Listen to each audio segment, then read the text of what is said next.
Oh, hello, boys and girls. If there anybody watch, oh, we got 8 people already. Wow. Yes. 10 in the morning. But very encouraging. Very Nice. encouraging. yeah, Very so nice. I had this conversation. Now, there were a whole bunch of chats on this video yesterday, and they were all deleted this morning. They were all gone. And so I missed a whole bunch of them. There was that one guy. What was his name? He had a weird long name, rhetorical professor or something. Emeritus. RET period, which I think might mean rhetorical, I guess. Rhetorical professor emeritus. Yeah. So hi, David, Lori Hayes, Jason, Dave from Captive Desk. Watched your great interview with Steve McRae yesterday. And Wooly. Is that Wooly Ignorant? Jason, who else we got here? Top Dog, somewhere along the line. Anyway, hi guys. Just to let you know, Mike, I must have clicked the right button because this is also streaming to my channel. I just not realized that. So. Oh wow! Oh cool. Yeah. Okay, so I did notice I got a notification from your channel. Oh yeah, Chris Moore, Skyworks, Carol K is on your channel. Look at the trees is on your channel.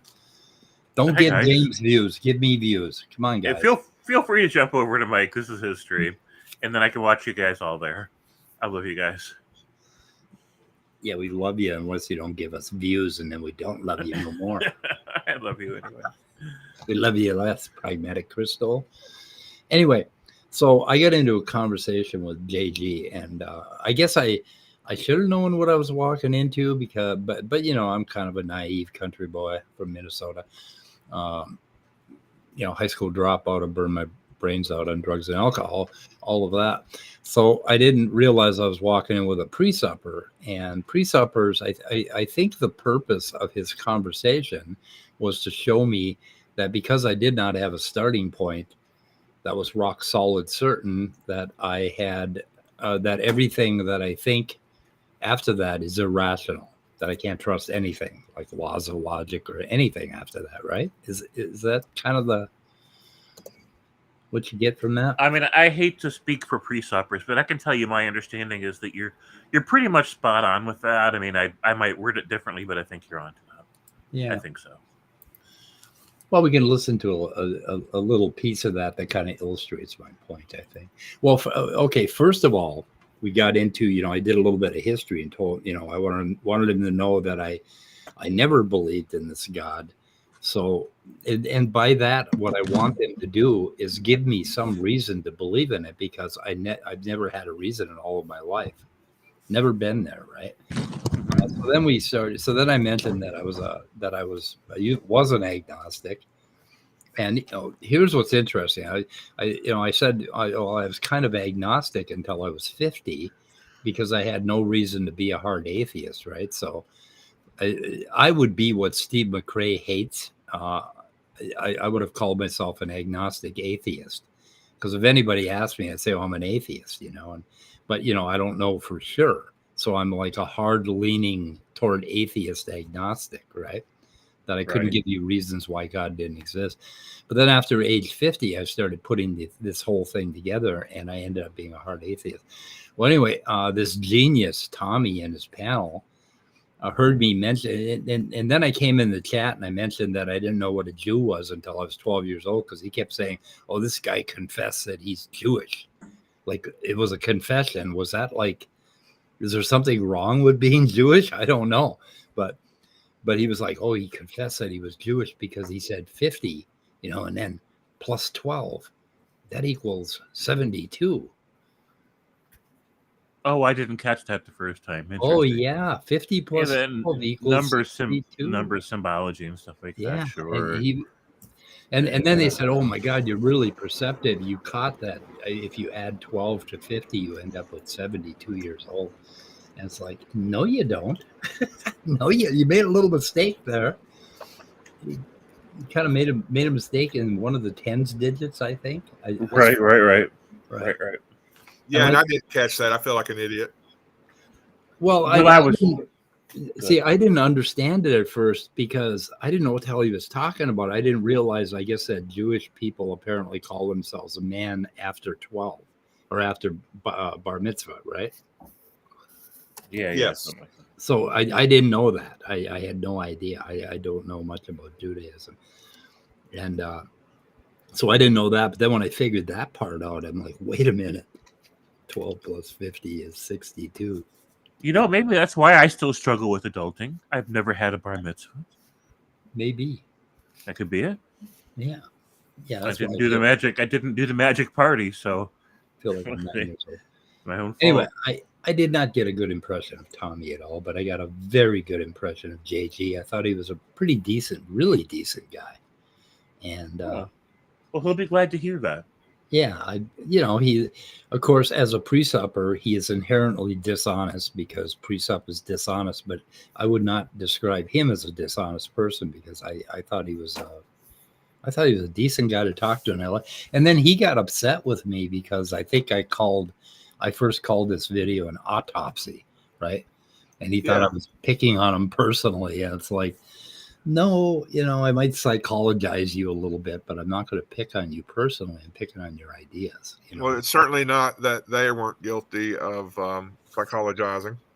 Yeah.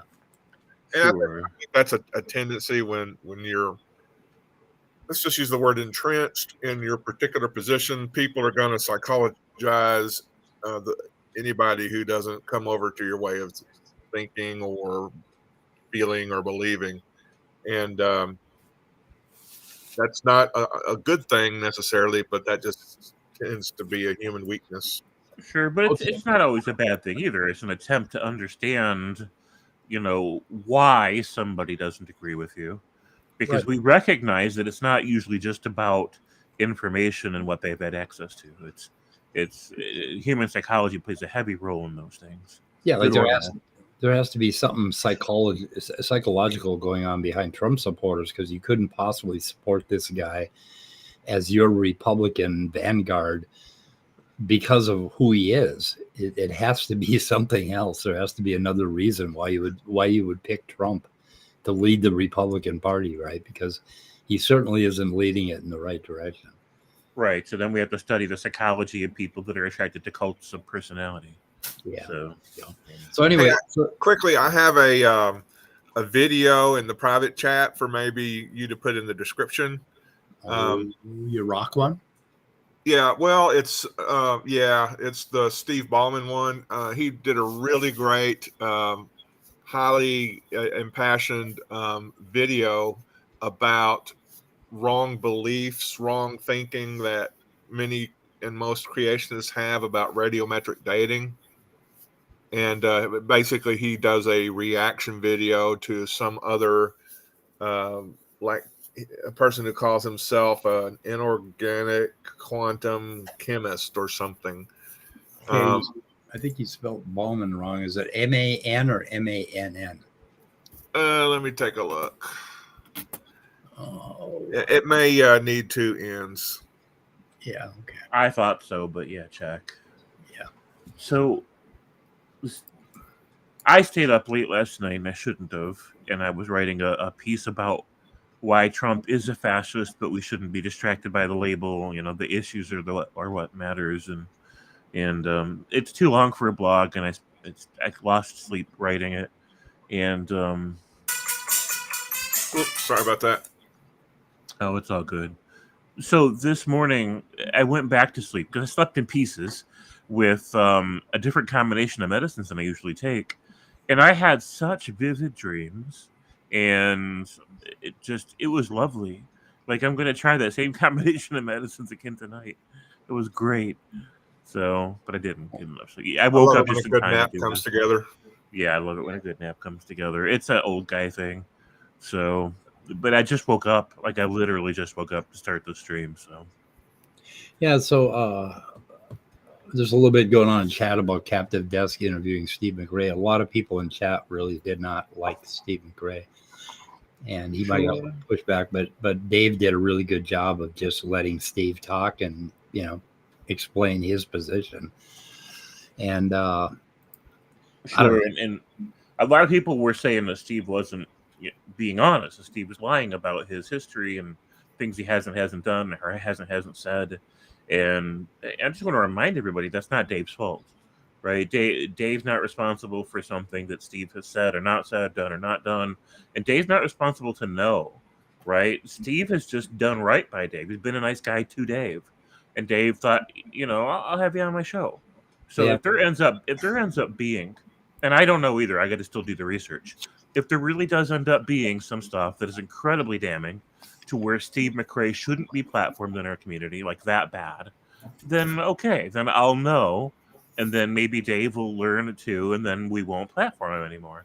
But it's the same thing as when Steve McRae was on one of Skeptic Haven's sub or Wes's channel, right? Wes didn't know about that stuff. I didn't know about that stuff when I co-hosted with him. And I still don't know because I still haven't done the research. Because I don't research every single person who's going to be in my chat or on a stream. As long as they're behaving, I let them in and they talk. Like, for example, I don't know JG's history. I don't know everything that he's ever said or done, right? Like, I just don't. I'm not hiring somebody, and I'm not a federal agency. I don't do extensive background checks on people. When I grow up, I want to be a federal agency. Yeah, I do. I would be. I want to be a Twitter detective. Because Twitter is where everybody somehow puts their fucking foot in their mouth. Well, I do every week. I get grief from somebody. Every week somebody says, James, you said a thing that you shouldn't have said. Probably just not. You said a thing. You said a thing. And I probably just now did, right? I'm probably going to get grief for what I just said. What you got a good picture of yesterday on Dave's stream is how Steve McRae views himself, how he defends himself to himself. And that is the problem with most people that hold bigoted positions and really bad ideas, is that they have an internal narrative. And that internal narrative comes out when you publicly interview them and ask them to justify what they said and what they did, right? And that internal narrative is what protects them. And I just want to be fucking fair to other human beings who are flawed. And if Steve McRae is a deeply flawed human being, I do not hate him for that. Yeah. I can't. I can't hate people for being deeply flawed human beings. I agree. Because I have been deeply flawed in the past. But I had to get through my own narrative, like the narrative that you use internally on yourself is the one that you also will put out publicly when you are put on the spot. And what you have to do is you have to break through that narrative internally and see your own ideas for what they are before you can hope to change. And if we just fucking slam everybody and just beat everybody up for their Twitter comments, which I do not go on that fucking shitty platform, are we ever going to actually make any progress? Because these people can vote just like us, right? Right. I just got done writing a long blog about how evil Trump is, and he's got to be worse than Steve McRae. But I tell you what, if Trump asked me if I want to hang out at Mar-a-Lago and play poker, guess what? I'm like, if you pay my plane ticket and you put me up for the night, I'm coming over there to play poker with y'all. Because it's going to be my opportunity. Well, you wouldn't, but it's my opportunity. James, I would decline. I would decline that invitation. Why would you decline the invitation? Because he makes my skin crawl just being around him. Sure, but I want an opportunity. I just don't want to. You. That's fine. This sounds like it's worse than going to church. Sure, but I want an opportunity to influence somebody. Right? That's what I want. I want an opportunity to influence somebody, to give them something to think about that maybe they haven't, to give them a new way of thinking that maybe they haven't considered. Let's right? give them something to think about. Sorry. If we build these giant walls where we can't even talk to the enemy, then the enemy's never going to grow. The enemy's never going to have these, even a potential for moments of accountability, for growth, because they live in these echo chambers of yes men where they just say evil shit back and forth to each other, and it sounds legit, right? And everybody around them is afraid to speak the truth. Well, maybe they need somebody sitting at the table to tell themselves the truth once in a while. One thing I want to say real quick about Dave's live stream is that he really gave off vibes of being really well prepared, and you have to really give him credit for that. He had his questions prepared for Steve, and he rattled them off. He had background knowledge and stuff like that. So he either was really, really well prepped for that live stream, or he's a great faker. Either way, he deserves all sorts of kudos. Yeah, when I grow up, I want to run my YouTube channel just like Dave does. Yeah, it's really cool. Yeah, when I get a little bit older. Yeah. But anyway, back to the topic at hand here, KG. So the beginning. So I ended up telling him an atheist, and he said, "Wow, that's an incredible claim. How do you make that claim?" And I very quickly touched the subject of I don't believe that God could that there could be such a thing as a disembodied mind with a will, memory. And then I asked him, I said, well, wait a minute. I kind of backed up and I said, I don't want to put words in your mouth. What do you think God is? Do you think he has will? Do you think he has a mind? And he was like, no, you got to define mind and all that stuff. And it's like, no, if I'm an atheist, I'm an atheist in relation to somebody's belief about God. Okay. I'm not just atheism doesn't, it's a term that you bring out and you use it in a specific context when you're talking to a person who believes in something that is omniscient or whatever. You know what I mean? You're never an atheist all by yourself because I have no God thing to believe in, right? So I'm only an atheist when I'm around a Christian. Okay, if I'm around a Christian and the Christian believes that there's some supernatural thing that lives outside of the cosmos, and he has a mind, he has will, he remembers your sins, he wills things to happen, then I'm an atheist in respect to your belief, right? So I'm never an atheist just by myself. Why would I be? I have no concept of a God that I care about. Does that make sense? Yes, it does. Yeah, when you're not around Christians and you're an atheist, you're just a guy.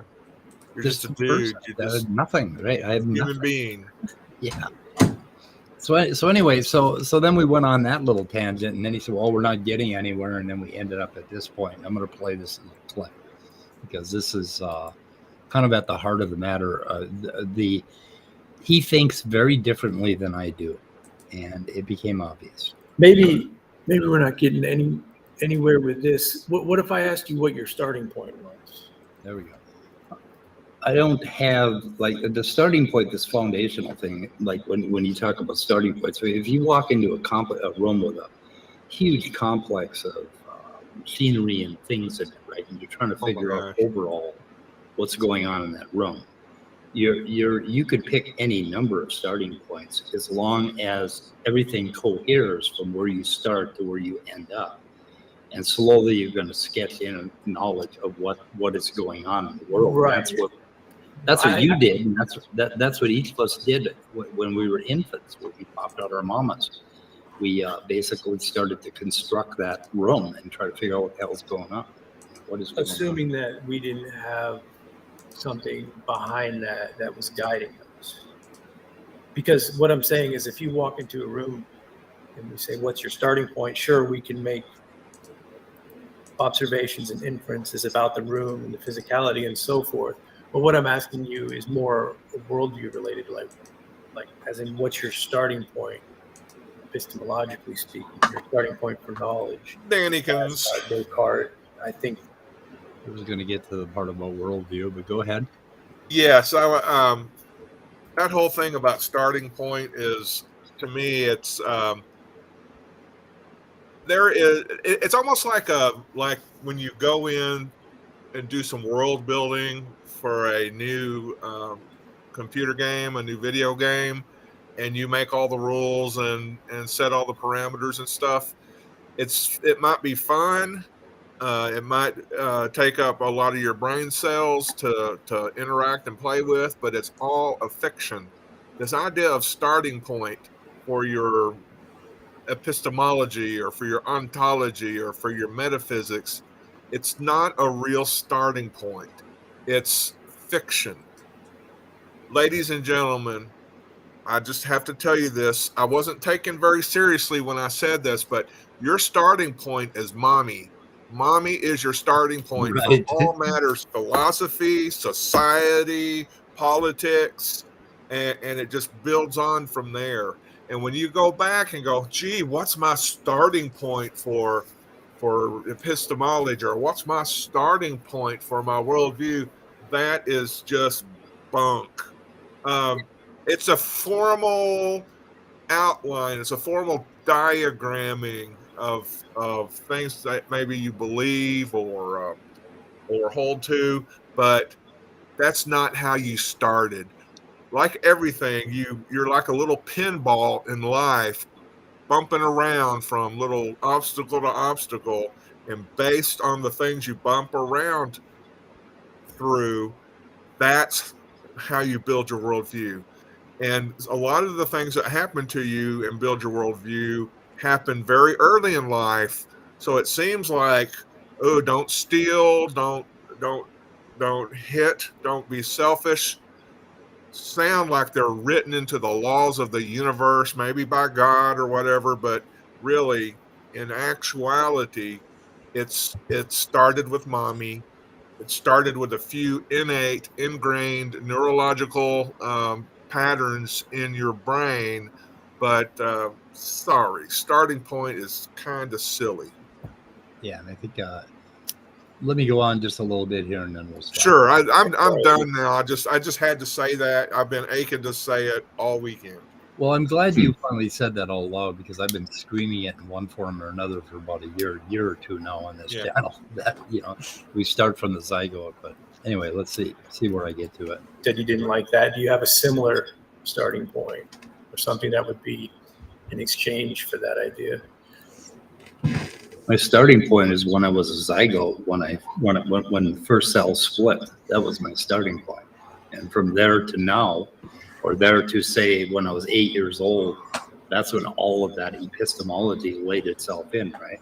And so I was interacting with the world. I was interacting with reality, constructing what I needed to construct in order to leave one room and go into another room, and eventually how to drive a car and all of that stuff. That was my starting point when I was a zygote. So I don't understand why I would need to take my worldview and then take it as a starting point. But now that I've arrived at a worldview, now I can take that worldview and I can test it on anything that happens to me. And I can ask, like, okay, so what I was trying to explain to him is what you said, Scott. We start out as a zygote, and reality shapes us and shapes our knowledge of that reality, because that's the way that's kind of what brains do.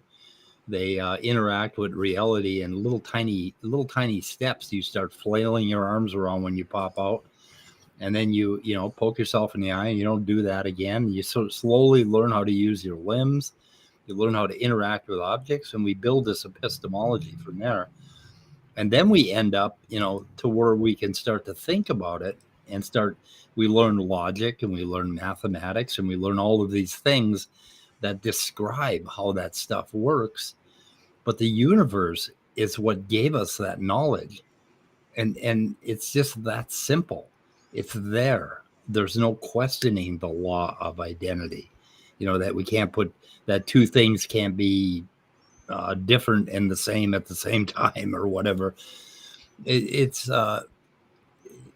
mind-numbing, but you come to this worldview after the fact. Well, then he says his starting point is God. Well, no. When he was a zygote, how could his starting point have been God? How could a zygote conceive of God?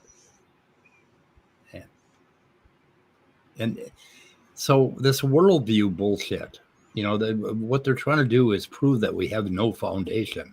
That when you start to actually think about this worldview and you start looking at, all you ever find is a network, and all you find is circles within that network. But I mean, there are so many circles that it forms a network. Ask him about his sweater. Is his sweater one single thread that goes in a circle, or is sweater woven together such that it will make him warm and contain him?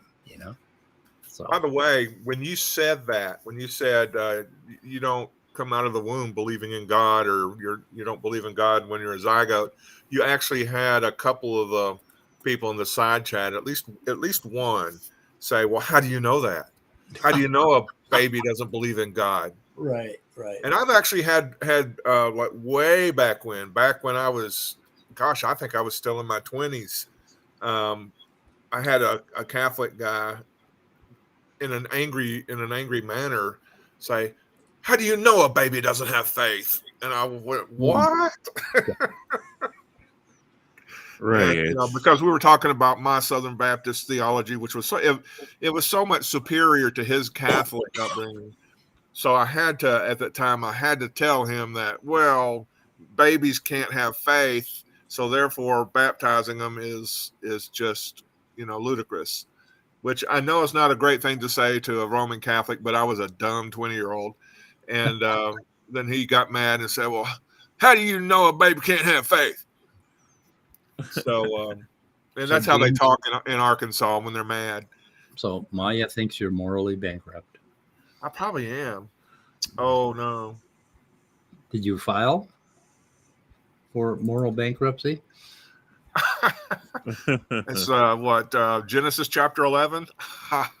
Get it? Chapter 11. Yeah. Bankruptcy. That's Chapter 11 and 13. Sure. Yeah. Mm. You know where the word bankrupt came from? Do you? I don't know.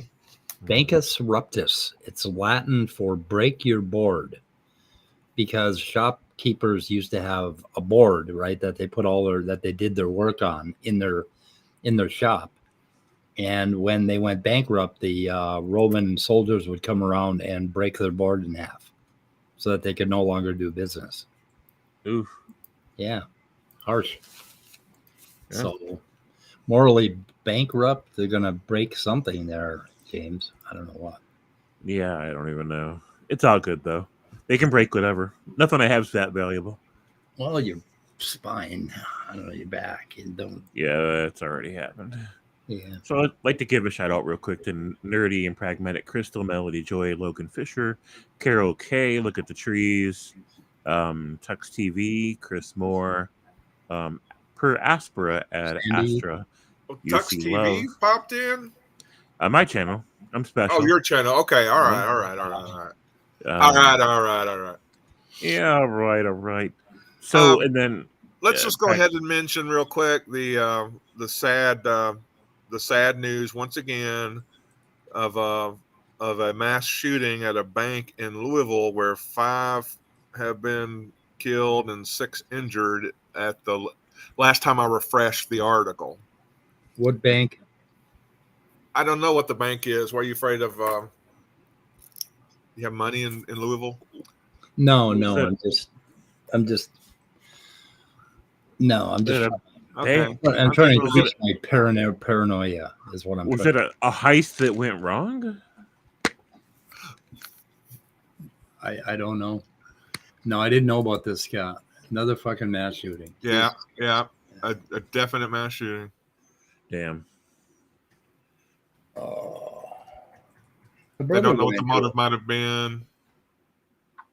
My older brother went into a bank and they had to call the police because they wouldn't give him his money because he had severe dementia from strokes, and he wanted his money and they wouldn't give it to him because his account had basically been given over by power of attorney to somebody else, and escorted him out. But if he had had a gun, my brother could have hurt somebody. I don't know. Crazy people. 4 killed, according to five dead, 6 injured. Holy shit. This was a big one. Yeah. Yeah, in Louisville too, huh? Where everybody has guns and should feel real safe. Yeah. Pretty So crazy. I started some controversy in chat. They're talking about how I would hang out with Trump and why would I do such a thing, and Because you're morally bankrupt? I'm morally bankrupt. That's got to be it. Yeah. Well, I just wouldn't hang out with him because I have taste. I just don't like the guy. Just he's icky to me. Sure, he's icky. He's Sure, icky. he is. I like hanging out with icky, stinky people. Yeah. Well, when he first started with that stupid Kenya crap, birth certificate stuff, that I just knew that he was a piece of crap. And of course, then after that is when I learned about his role with that, where those Central Park. It's called the Central Park Five, where basically the wrong people were coerced into making a false confession. Not that there's a right person to coerce into a confession. I'm just saying the wrong people were convicted of the crime, and he put a bunch of money and advertising and stuff behind getting them convicted, getting them The death penalty, to stay. Yeah, the death penalty, getting them to stay in prison when they should have been out. and never apologize later for Yeah. when they were declared innocent. And then the moment that he said, you know what, the problem is there's too much political correctness. That's something only a racist bigot says. It does seem to be the case, yes. But So I'm not saying that there might not be too much political correctness, but I'm just saying that usually when somebody complains about it, they're a bigot or a racist. Sure. Yeah, that makes sense. So we've got a difference of opinion here in chat. Some people agreed with my reasoning, and some people are saying that the reason it's flawed is because I have no chance of influencing Trump, because other people have been around Trump that tried to exert that kind of influence, and he responded badly to it always, right? Even when they were in his own camp, like he's just got no tolerance for it from anybody. So, and they make a valid point. What could I possibly say that would influence him that somebody hasn't already tried to say to him? It's a point. Yeah. I don't know. Trump's a tough one. Would I stop a bullet for Trump? I'd stop a bullet for most people, but I think for Trump, I'd say no. I'm. Excuse me. I'm going to step out of the way. I might put a big trash can lid in front of the bullet. I don't even know if I'd go that far. But not me. I'm just like, nope. This doesn't concern me. I'm getting out of the way. So I guess I dislike him a lot. It's just that he's responsible for so much hurt and pain. Yeah, the fucking pandemic. I hang that shit on him. Well, there's only 15 people, and it's going to go away in a couple days. And then I'm like in fear for my life for 3 fucking years, and still am in some manner. So Sure. necessary for evil to triumph in the world is that good men do nothing. Yeah. Talk about do nothing, all y'all out there. Nothing is also pretending your friends are less harmful than they actually are.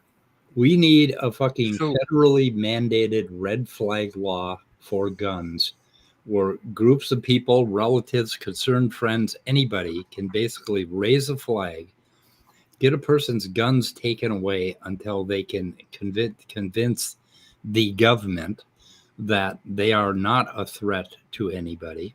And these red flag laws have to be enforced to the point where police lose their job or possibly even suffer criminal consequences for not enforcing the law. And we need these fucking laws, and we need them right now. And they need to be well designed. They need to be carefully considered. There needs to be panels that make these decisions, basically. And there are going to be 1 or 2 cases where a person is flagged unjustly by somebody who just, is mad at them or whatever. But so what? So that person has to live without their guns for a few weeks.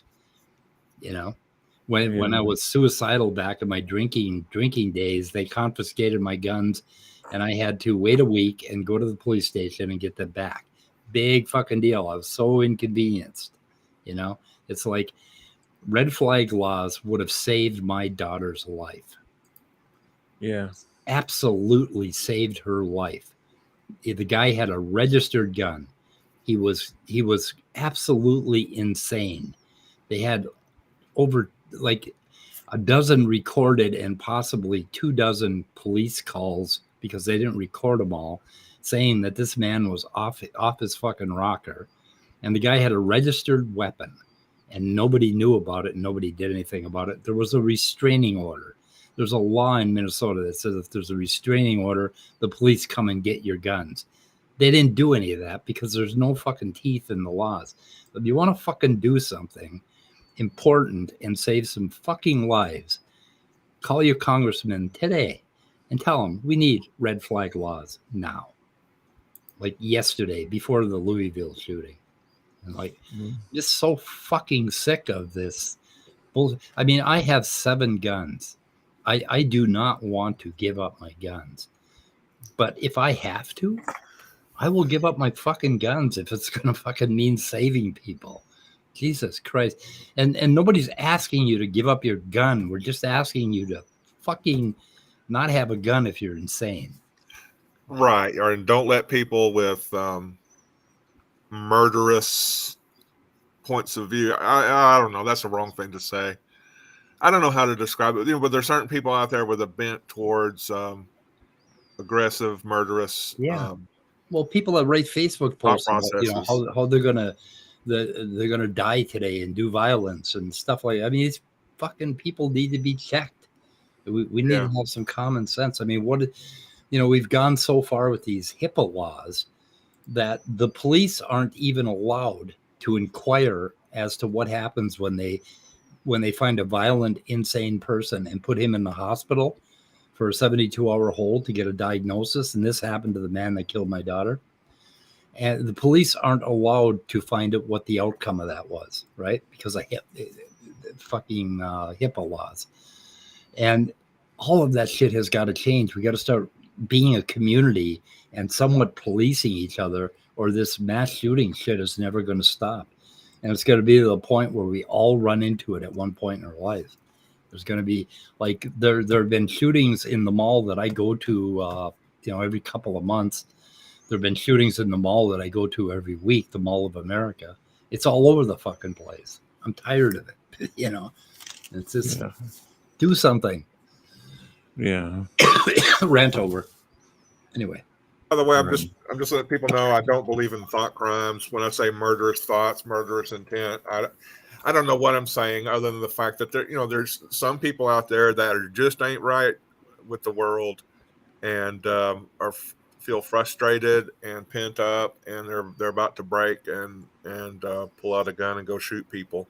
Obviously, because it's been happening so much this year and the year before and the year before that, more than ever. So I don't know. There's got to be a way to get to those people and provide relief in the sense of helping them to be less murderous or less bottled up. I don't know. I don't know the words I'm looking for, but there's got to be a way to prevent this. Yeah, the buyback program would be good, but banning basically semi-automatic rifles, not good. And you're not going to get that one past most Americans. So you've got to compromise on this shit. And red flag laws were just one of those compromise points, right? Yeah. We can ask for that. We can ask for background checks between individuals selling. Like if you transfer a gun to another individual and you don't do a background check, that should be a criminal act.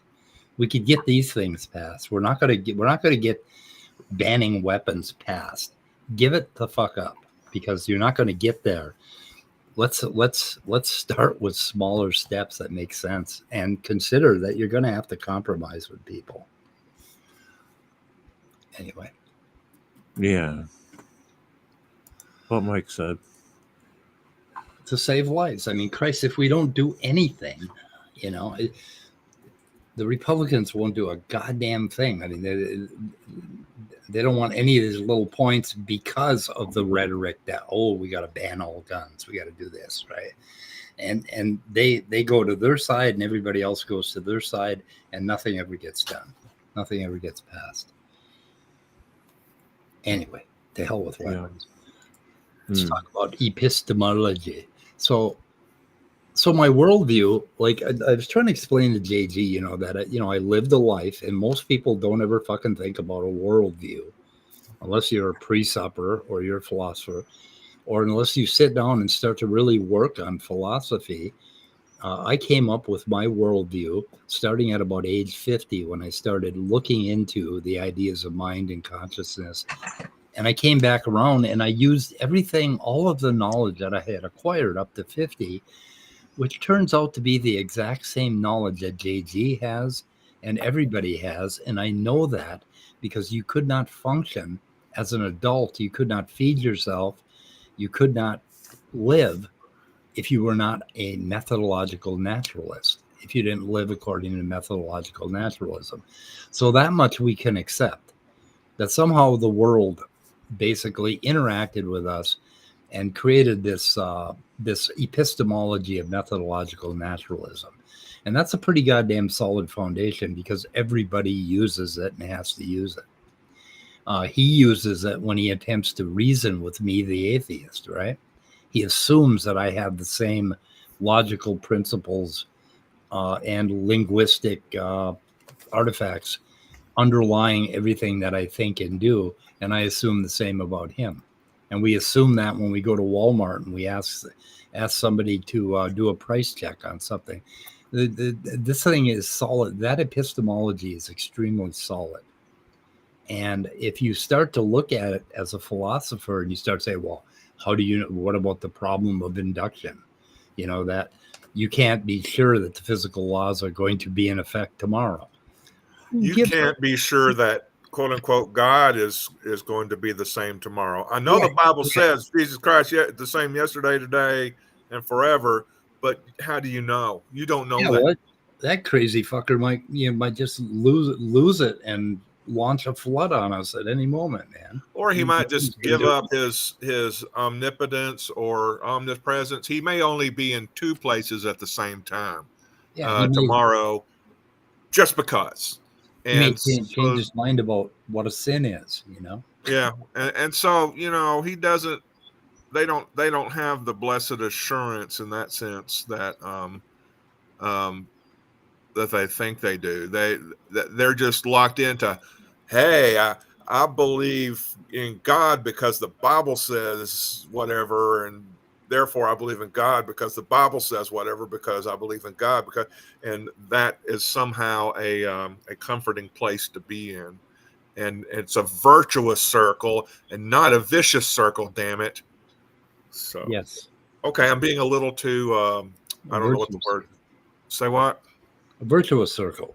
We weave carpets with virtuous circles. You do? We do. Yeah. I can't tell if you're kidding. No, I'm not kidding. When you weave a carpet, you make a circle. When you stick the needle in and you bring the needle back out, that's a circle. And then you make another one, and that's how our epistemology was created from when we were zygotes, right? We wove this massive network. Oh, apparently I'm supposed to tell you suck. What do I suck? It's midnight. Oh, midnight, yeah. Because I use Restream. I'm a Restream bigot. Anyway, midnight. Send me $20 a month. I'll go back to StreamYard. Yeah, for $20 a month, we can get you back on our live streams. StreamYard's a white. Restream gives me the option of a dark background. That's what did it for me, to tell you the truth. I'm sorry. And also I have these little sliders on the right here or left here where I can turn James up or down, or I don't have to go to some fucking dialogue box to do it. As a programmer, I hate dialogue boxes. Anyway. You don't like dialogue boxes? Well, delete. Do you really want to delete this file? Yeah, I fucking told you to delete it. Fuck you. Oh yeah, but I've deleted a couple of things before that I didn't intend to. That a dialogue box would have really helped. Let's go to your trash folder and bring it back in. Yeah. So what? Just go to your trash folder and bring it back when you do. Oh, it didn't have a trash folder. Well, you see, there's your problem. Yeah. People like you without a trash folder that need that. I'm thinking back with a red face, feeling embarrassed. James, you still there? I am still here. Okay. Okay. Yeah. So, okay, where I came to atheism is this bit about, now, what do Christians think God is, really? Why won't they answer this question? I asked JG several times, does God have a will? Well, before we get to that, and it's like, well, come on, tell me what you think. Do they think God has a mind? Like he has a memory? He can remember your sins. He has a will. He wills to create the universe or create Adam. He has a plan. He's plans ahead in the future, right? God's plan. We've heard about that. I mean, is that what they think? Because if that's what they think, then I'm an atheist in respect to that God. Because I don't understand how there could be a thing that thinks or has a mind that doesn't have a body and a brain and grew up from a zygote in a universe like this. I don't understand such a critter. I can understand an AI that grows up, but the AI is going to have input from the universe in order to be anything like the God that they believe in. I was about to speculate about whether God would need a memory or not, but that's really not very productive talk on my end. So I'm just going to back off of that. Yeah, God would obviously need a memory, right? But he's present everywhere at all times in all places. He's omnipresent. So why would you need a memory? So it's just my question. That's just my question. Maybe God is an Alzheimer's patient. It could be. I don't know. Wow, that would make him really dangerous. It's like, I don't know who you are, Scott. I don't remember making you. I'm sorry. You're out of here. Fuck you. Now, who are you again? Yeah. Hey, James. Mm-hmm. I remember a side chat message you made yesterday that I wanted to address to you. Mm.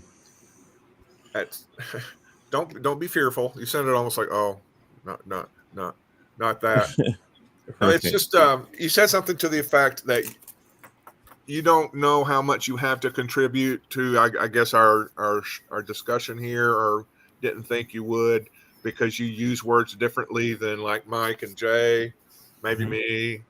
Yeah. I don't know. But to me, I think of that as a really good thing, that you use words differently, and maybe they have slightly different meanings and things like that. I consider that a positive thing. I think that's what makes you have something to contribute, because it's just another way of finding out, what somebody else thinks and what their worldview is, which is what I hope we're doing here, is just, trying to understand one another and appreciate in the sense of knowing what another person thinks and believes and feels about the world. Well, I appreciate you saying that, Scott. I really do. So don't ever hold back because you think you use words differently than we do. Because chances are, for me especially, you do use words different than me, because sometimes I suck at using words, like the word glib. I think I really miss the word glib, and it bothers me from yesterday. That's fair. What is this? How do you pronounce this? Oh, Aseity? Aseity. Aseity. No, it's aseity. Aseity is how they say in Wiki. So the property by which a being exists of and from itself, like an electron. It refers to the Christian belief that God is not dependent on any cause other than himself for his existence. Well, can we say that about electrons? I don't know. But let's see. Depend on any cause other than himself or his existence. Yeah, that seems pretty fucking convenient. Yet, okay, but like for electrons are very simple as far as properties go, right? Now, for God, he has properties. If he doesn't have properties, then he's just a fucking electron, and who cares? So if he's not an electron and he has properties, then how did those properties come about? I don't know. I think that's fair. Two aspects, one positive, one negative, absolute independence and self-existence. Yeah. But that could change. Yeah. So what JG has done is he just picks God as a starting point. Like, I'm going to pick something arbitrary. And I tried to make the point to him that, okay, I can pick the cosmos as a starting point. Well, how do you justify that? It's like, well, how the fuck do you justify picking God as a starting point when you can't even tell me what you think he is? I don't get it. Well, at one point, I think he said he had some experiences. Yeah, and I told him, yeah, I've had some experiences too, and I have religious experiences. But if you've had experiences, then those experiences were your starting point. But they weren't.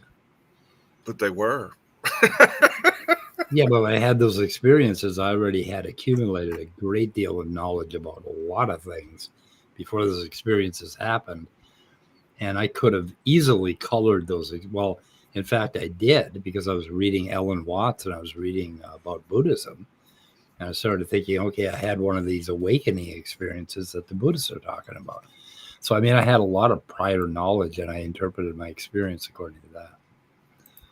Later in life, I found out stuff about the brain, and now I have a different idea about why I had a religious experience. That comes from a little bit of neuroscience. So I don't know. We all have experiences. Isn't there a song about that? Oh, did you experienced? Did you see Myth Vision's a little video from last night where he talked about what was going on with all of these beings that ascended to heaven right around the time that Jesus did? Like, Jesus wasn't the only one that ascended to heaven around that time period. And he's going to have an interview in soon with this guy that's going to kind of flesh that out. Richard C. Miller. Yeah, he did a 17-minute video, and it's like, I mean, this is just so obvious that they were just writing a story, like many, many other stories during that time period, about these really important people that died and ascended to heaven and became as gods. And I think like it's Osiris, and he also did another teaser interview with Kara Cooney, the Egyptologist. So if you want to see some more information about Osiris and the comparisons with Jesus' resurrection, it might be good to go check out Myth Vision's videos from this weekend. How can they keep believing after knowing some of these things? I just don't get it. Well, remember, they have apologists to help ease the cognitive dissonance. I guess so. Plus, if they just may not trust the source, they may think of Derek as just one of them damn liberals. Yeah. He went to school and got liberalized, and now he's against God. Yep. But yeah, a lot of times I remember as a Christian, I just wouldn't quite take the sources seriously when somebody would say something like that.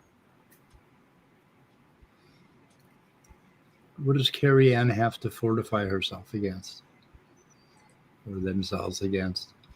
In my first coffee. Ooh, fortify with coffee. So it's going to be 72 here today, and then it's going to fucking snow next week. Which is 50 plus 22, not 50 plus 12. Right. Yeah, not 50 plus 12. The other thing I confess to is faith, which I throw that word around. I have faith in a lot of things. I have faith in this epistemology that developed in my living organism from when I was a zygote. I have faith in the universe. I just have faith in general. I fall back, and it doesn't matter what I fall into. I just fall back into life, and I have faith that the universe is behaving exactly as it should. I wouldn't want to change anything. That is such an overused word. Faith? I don't know. No, I think it's underused. The thing is that minds work by faith, right? We know a whole bunch of stuff. We've had all these patterns built into us, and we automatically get up and walk across the room without thinking about, oh, no, I got to check the floor to see. Well, wait a minute. Now, cats are interesting, because when they come up on my lap and they step on my blanket, when I'm sitting back in the recliner watching TV with a blanket on me, the cat will put his paw down and he'll test the blanket. Like, is there a hole under the blanket? Is he going to fall into the abyss? But humans, we just get up and walk across the floor. We have faith. And faith is based on, knowledge and intuition. It's the way our brain works. We don't rationalize and go back to our starting point every time we make a sandwich. Well, the thing about faith that I guess you would say object to, because there's a thing that children develop that could be a corollary to faith. It's a psychological phenomenon. It's known as object constancy. The idea is that when somebody goes behind a mirror, they do believe that that thing doesn't go out of existence. If you put a blanket over your head, you don't go away, and you can play peekaboo that way. Without object constancy, we would be putting children in mental wards. Hey, Jefferson just popped in. Hey, Jefferson Spatchcock, good to see you. Carrie Ann. It's really the dogma part of the religious faith that I think is the thing that most people object to. You've got to believe this. This has to be part of your faith because we say so. So I don't know. Faith, is it bad? No.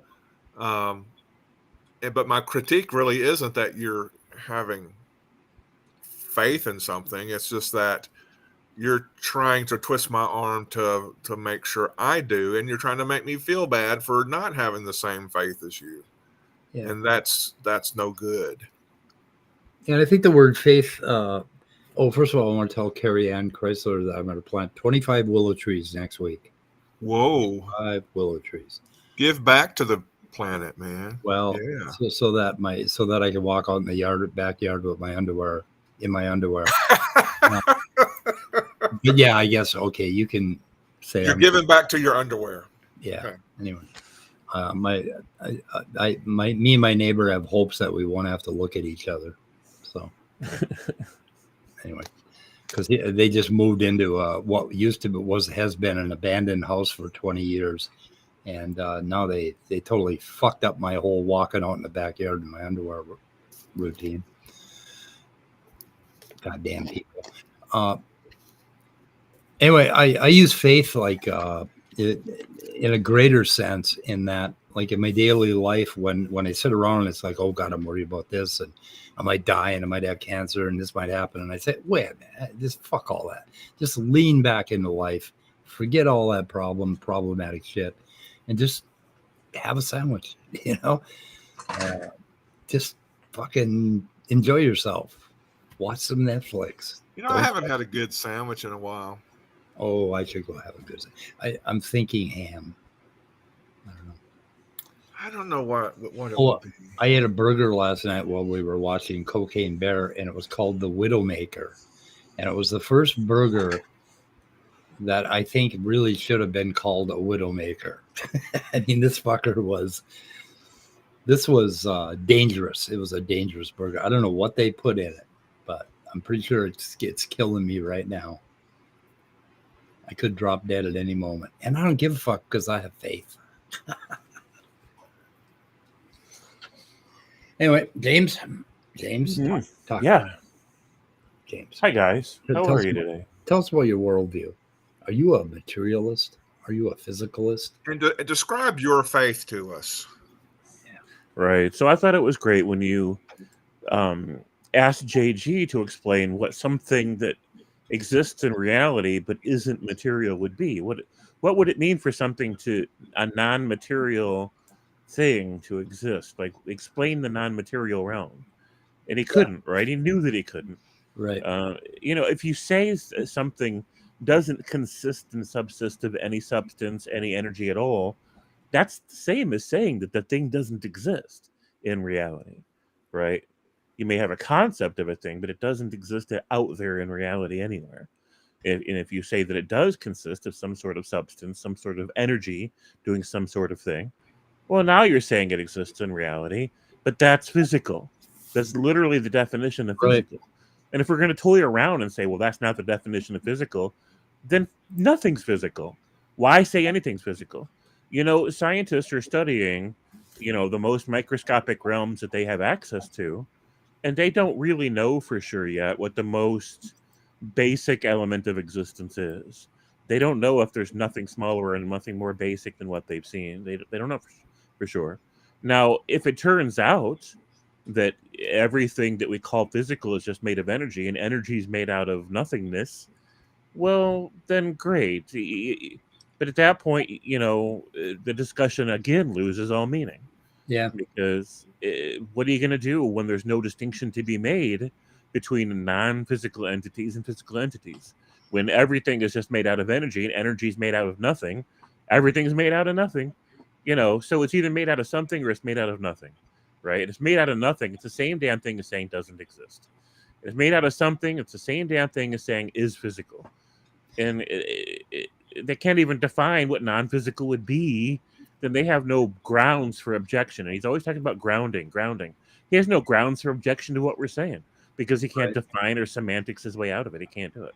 So, and you're right. How he developed his worldview is the same as the way everybody else did. It's just that at some point in his life, maybe when he was 30 or 40 or 50 or whatever, he went back and reimagined how he built his worldview so that he started with God. Well, that's not what really happened. He didn't start with God. He went back and tacked on God at the beginning of it. He started with mommy. So, so it's whatever. The whole point, honestly, is gaslighting. Gaslighting is when you try to make somebody doubt their not just their perceptions of reality and their memories and their sense of identity. You want people to doubt their own ability to reason, their own ability to even have a thought that has any validity to it, right? Yeah, so then they convert to Christianity. Yeah, it's like, well, that's the attempt. It's it's the narcissist in an abusive relationship does the same thing because they're trying to build a religion that they're at the head of. They are this supreme being who shouldn't be questioned, shouldn't be challenged. They have the moral authority in the room just because they do. You should doubt everything about yourself and your memories and your perceptions of reality so much that you just learn to depend on them to tell you what's real and what's not real, because then that relieves all the friction and they'll reward you with endorsement, right? Oh yeah, good job for relying on me. Do not lean on your own understanding, as Bibles say. It's just gaslighting in a very direct, blatant, like horrifically obvious way. And I get it. Like, I get that they don't like not knowing what the foundation of everything is. Is it turtles all the way down? They don't know. Nobody knows. And so what do they do to fix the problem? They pretend they know. They pretend to have solved the problem. Stops at God. Turtle stops Yeah, at with the brute. With the brute fact. Now, Rationality Rules did a video about this, and darned if I can remember what the name of the video was. But he talks about that. At the end, you end up with the brute fact and you can't go any further. The cosmos just is, or the cosmos traces back to a God that just is. Either way, you end up with some complex, mysterious something that you can't explain and that just is, right? You don't really solve the problem. You don't escape the problem of arriving with the just is, a brute fact. You still end up with one. So Christians are just trading one brute fact for another. That's all they've done. And the brute fact they traded in for is Magic Man in Sky. And how ridiculous is that? Well, I've assumed there was a magic man in the sky that did magic to make all this happen. Well, good fucking for you. But the Bible says it. So right. Because they got a book that says so. Right. And they've arbitrarily decided to embrace this book. And it isn't any different than me saying, well, I've chosen to assume SpongeBob is real, and I've imagined him giving me permission to have confidence in my ability to remember things and to reason things out and to have a sense of moral compass. Like I just base it on what I think he would do, right? And so that's my starting point now. It's no different than that. They can say, well, my Magic Man and Sky lore was older than SpongeBob lore, and I could just say, so what? SpongeBob waited this long to reveal himself to the world, right? He waited. So what do you got? You got nothing. By the way, why don't people name Ishtar as the starting point? Because Ishtar is the earliest deity in written evidence. Mm. So it seems like people would start with that rather than Yahweh, who was kind of a Johnny come lately. So compare these two things. Okay. I pick as a starting point the fine-tuned parameters of the universe. And the Christian says, well, I pick God as my starting point. And so then I tell them I pick the fine-tuned parameters of the universe. And they say, well, who fine-tuned them? And then I say, well, who made God? Isn't that the same? I mean, this aseity applies to the fine-tuned parameters of the universe. This is what we're dealing with. This is the only way that we can exist at all to ask these questions, is if there's a fine-tuned universe. And why not make that your foundational stopping point? What is the difference? It just is. It's like I walk out in the yard and I trip on a rock. Oh, why? Who put that rock there? It just is. But does that make sense? I mean, if they ask who fine-tuned the universe, can't I ask who made God? Yes. Same fucking thing. They'll dismiss the question, but yeah, that's a valid question, I believe. I gotta go take just to say that he's self-created or he's sufficient in him of himself or whatever. Where'd you get that idea? And we got any proof? Right. So Top Dog says people can't get out of their Iron Age fairy tales because their beliefs are based on them, or their beliefs are based on them in the Bible. They need to have a new real life understanding to replace it with. And Rama says gaslighting is apologetics. Their confidence is a smokescreen and Jedi mind trick that they have played in themselves and now trying on others. And I agree with that. And I don't understand what they get out of it, because they shouldn't care. Really, they shouldn't care who believes and who doesn't believe in whatever it is that they're selling, right? They shouldn't. Like, at least Richard Madsen doesn't really care if people believe that Jesus was an pre-ancient space alien, right? He likes to talk about it, but he doesn't really care if you believe him or not, right? At least there's that. But, most of these apologists are like, oh, yeah, you got to believe me or else. And they take it personal when you challenge it and don't. And I'm like, freaking why? Like, why do you care? You found a fairy tale that makes you better able to sleep at night. Good for you, right? Open a clinic, and if anybody needs that kind of help, they'll come to you. What else can you do, right? Like, who cares? Look at that thing. You see that thing? Yeah, I see that. Dangerous animal. Yeah, he looks like. Look at his tail. It looks like he needs to groom. He's about to pounce and kill you, man. He's going to eat your face.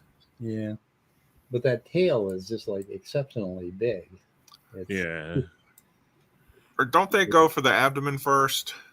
I think so. Let me see here. He's on a Pink Floyd blanket. Oh, okay. Well, he's probably pretty mellow then. Yeah, I have to change that kitty blanket about twice a week because they erp on it.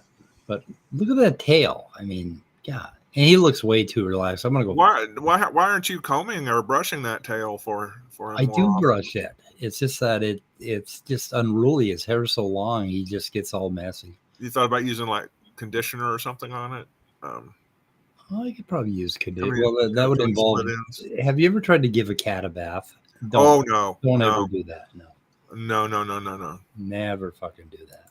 Unless you've declawed the cat, but even then, they'll fight you.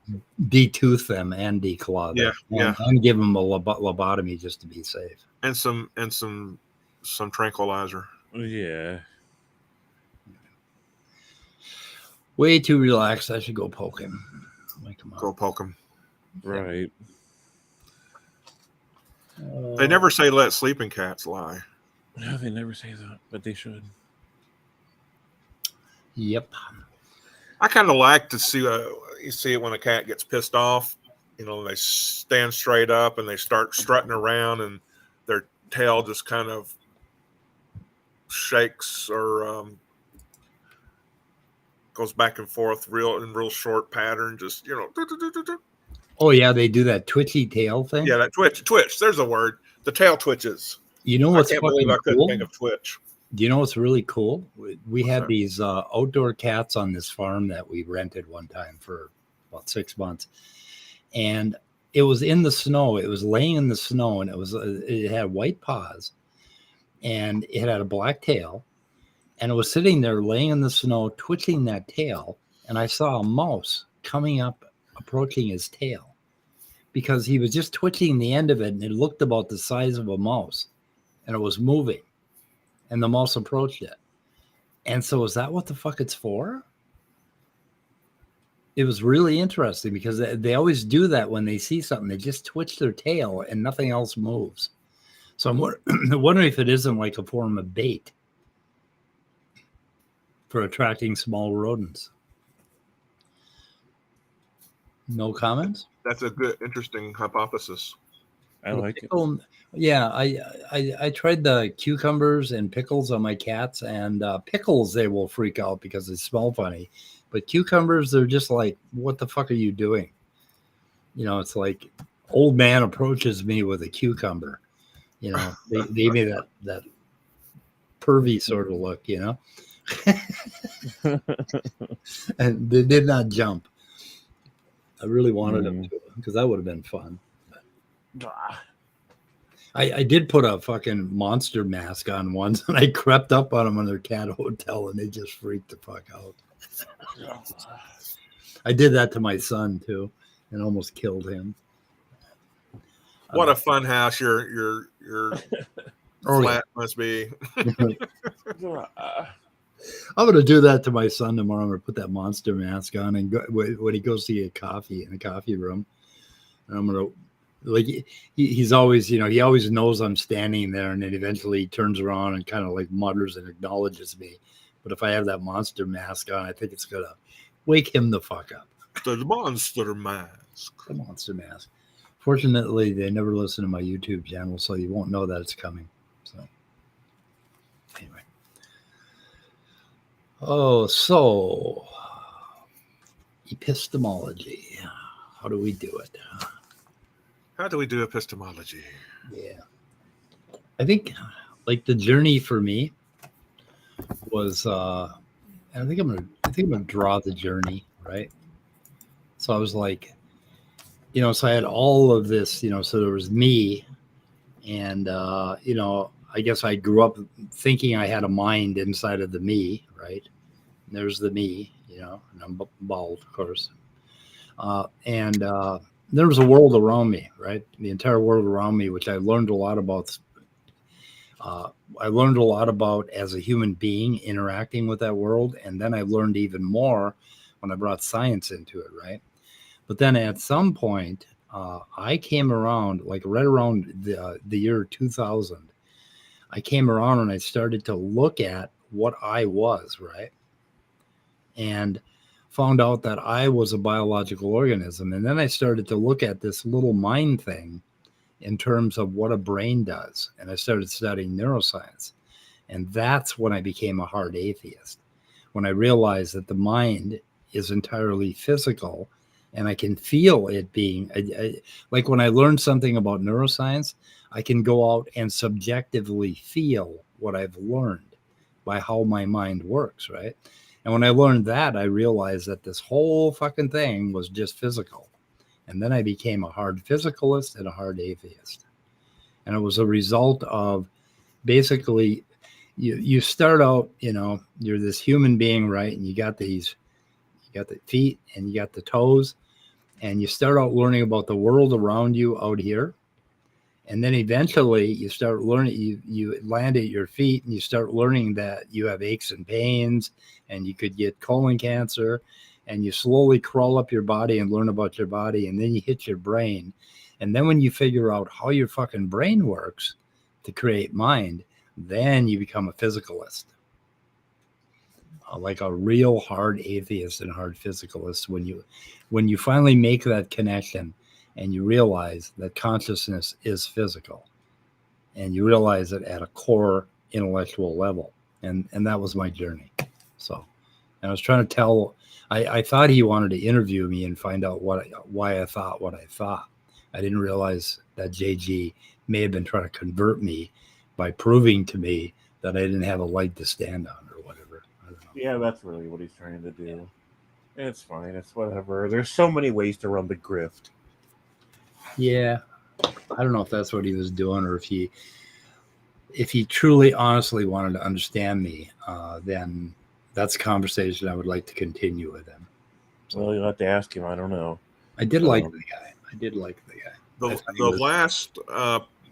last situation we were in was he was promising not to mention your name ever again. Yeah, because I think he was offended by when I used the word autopsy. I don't know what he thought, or if he read something in chat that he didn't like. But I sent him an email and I said, apologies. I didn't mean to offend you. We're not picking on you. I might pick on Tommy a little bit because I didn't like that guy much. I thought he was arrogant and cocky, and then he started talking about arrogance and cockiness, and I thought that was ironic that he was talking about it. Well, I don't know. After talking with him, I felt better about Tommy. He lightened up a little bit with you. Right. Prior to that, he was not light at all. So it may be just that we don't know where he's coming from. Maybe that rubbed us the wrong way. Well, he struck me as the quintessential boomer. People talk about boomers. I think he's one. Well, I get called that pretty often myself. And here in our community. Yeah, just because of our age, we get called that. I mean, what the fuck is what is a boomer supposed to do? I'm told it's not my age, that it's my personality and my attitude and the way I use language, and it's everything. They just boomer. So, you're just so boomer. When you sweat, you sweat boomer. It's all that hubris. Yeah. So what is it? I don't know if I can do a good job of developing mitochondrial cisternae, but somebody requested mitochondria. Anyway, what is a boomer supposed to be? Okay, if somebody says I'm a boomer, what do they mean? Well, first, it's somebody born, during the baby boomer generation. And second, it's an attitude of not being comfortable or competent with technology, and especially social media culture. Yeah, and so I basically started programming microcomputers in 1978 and grew up creating that software. So how am I a boomer? So, I mean, I wrote word processors, I wrote spreadsheets, I wrote compilers, I wrote websites or designed websites, designed servers. So how am I a boomer? I don't know. Well, I guess you could be a boomer who was like a computer engineer in the 70s, but didn't keep up, but you kept up. So I don't know. Yeah, when you had key punch cards, if you try to communicate with, do Twitter with a key punch card. My ex-wife used to do key punch for a living. She's an extremely accurate person. She can just sit and type, but they had punch cards that they fed into computers in 1978. And then us youngins came up with these microcomputers, and everybody laughed at us. In fact, I did a computer demo for Seymour Cray of Cray Computers. and I showed him a microcomputer, and I was trying to explain to him how computers work because I didn't know who he was. I didn't realize he was Seymour Cray, who invented the first supercomputers. And anyway, so I came into it very early. I was the newfangled younger generation, with these microprocessors, and the old computer people used to come around and laugh at us and laugh at our microcomputers. They're not laughing now. Not laughing. They're not laughing anymore. By the way, I wanted to point out this interesting comment from Rama Hurriya. Oh, where is he? It's on the screen. I think Becker's work points out that if you gain your ultimate meaning from a sheep, the person next to you, a cow, it creates anxiety about your own meaning, so it becomes a goal to convert the other. Oh yeah, okay. Yeah, that's an interesting point of view, an interesting comment. Sure, and ultimately the solution to that is to outgrow that way of thinking and relating. Mm-hmm.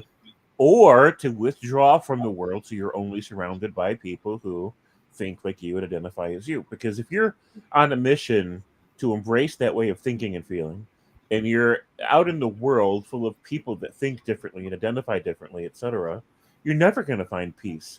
You're never going to be at peace. You're always going to have that anxiety because you're constantly encountering people that challenge your paradigm and your identity.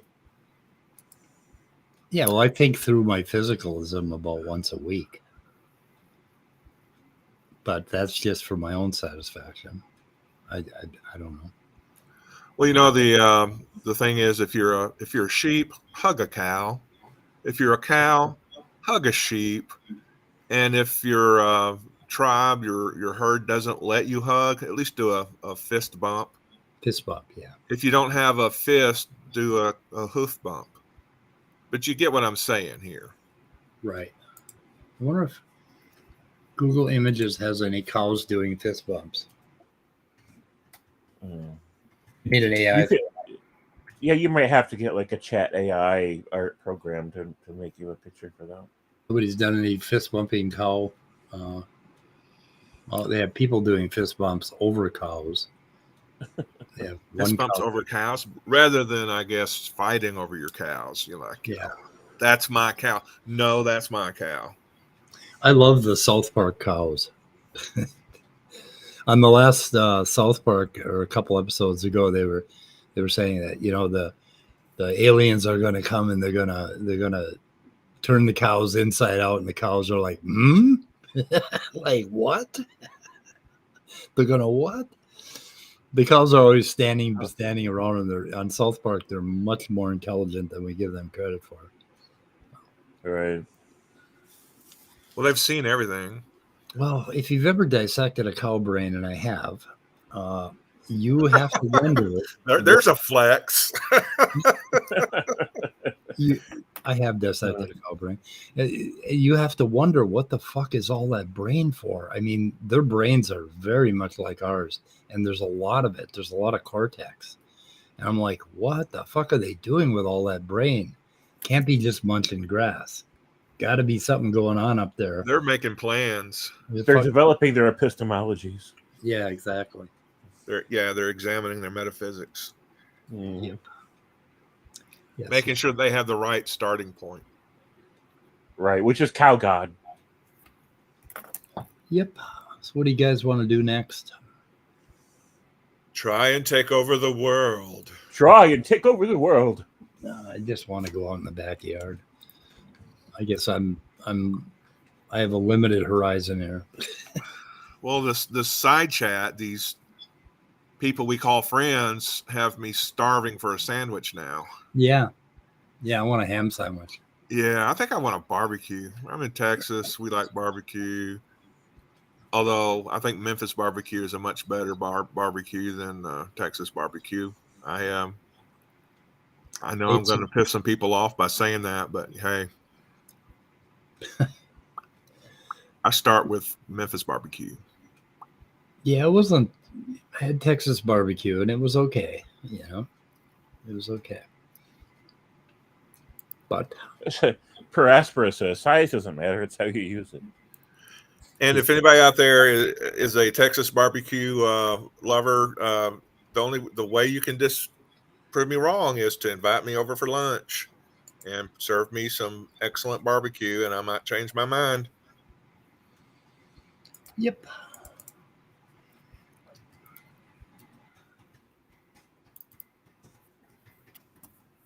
Look at All it. right, guys. Everybody wants to rule the world. Yeah, I don't know. We could open it up, but I'm kind of wanting to go out. So Yeah, if you want to go out, that's fine. I got to go do hubris things, and you got to go do gardening things, and yeah, Scott needs to go do barbecue things. my kids grew up with Tears for Fears. It's one of the earliest musical memories, actually. It's a good song. Everyone wants to rule the world. It's a good I song. count that as a win. Yeah. Yeah. Yep. That's why they have tinnitus today at 42 because of mom and dad and what we did to them. And we turned the music up too loud and we took them to too many concerts. First concert I took them to was REM. That was their first concert. So what does REM stand for? I don't know, but For the group, I know there's a thing called Rapid Eye Movement. Yeah, that's probably what it stands for. So, which to me stands for dreaming. But what happened to still, REM? Did they dissolve at some point? I don't know. REM. They might have dissolved and then come together again. So let's They do that. let's ask the old Google machine. I'm going to ask the Google machine here. Wikipedia. REM was an American rock band from Athens, Georgia, formed 1980 by Bill Berry, Peter Buck, Mike Mills, and lead vocalist, and I forgot his fucking name, and I shouldn't have forgot his name. But they didn't break up until 2011. Oh, wow. So they were active till then. Pretty cool. So good music. Are they the one who does that song? I heard it from a friend who heard it from a friend. You've been messing around. Is that the one? Is that them? No, I don't think so. Somebody else does. Oh, okay. That's somebody else, but I know what you're talking about. That's one of those bubblegum songs, isn't it? Kind of bubblegummy. A little bit. Yeah. I love REM. Anyway. So I appreciate you having me on here. I think we had a good discussion. There's not a whole lot more to say about it, really. Yeah, it's just I think it's just a simple thing to respond to. It's just that they keep, well, what do you mean by that? What do you mean by that? How do you ground that? What do you mean by and when you're in the middle of a conversation with these guys, they keep asking question after question and never answering any questions in return, and keep taking you to different places so that you can never quite explain to them what your starting point is. Even though I said it over and over again, he said, well, it's circular. It's like, no, zygote, man, first cell division, not circular. I only divided once. Like as a zygote, my cells only had that first cell division one time. That's when I started. So I don't know. I don't know either. So In Excess, Devil Inside. I love that one. Anyway. Yeah. I looked it up and they did name it after Rapid Eye Movement. It's not, that's what it stands for. Did they? Wow. Yeah, Cool. Well, good. On that note, we're gonna Yeah, always leave on a win. we're gonna shoot it in the head. Always leave anyway. Yeah, that's what I found my epistemology on. REM. Oh yeah. It's the end of the stream and we know it. Yeah. The band. Oh, there was a wonderful alternative radio station on 104.1 in Minneapolis in 1991, I think, 1991. And they got bought out by a country music station. And so for the last weekend, that's all they did was play over and over again. It's the end of the world as we know it, until Monday morning when the country music nutcakes took over and ruined Minnesota. They basically ruined Minnesota. Ruined it. And Just then 89.7, the Edge started out about a year later and saved Minnesota because that was an alternative radio station. So Anyway.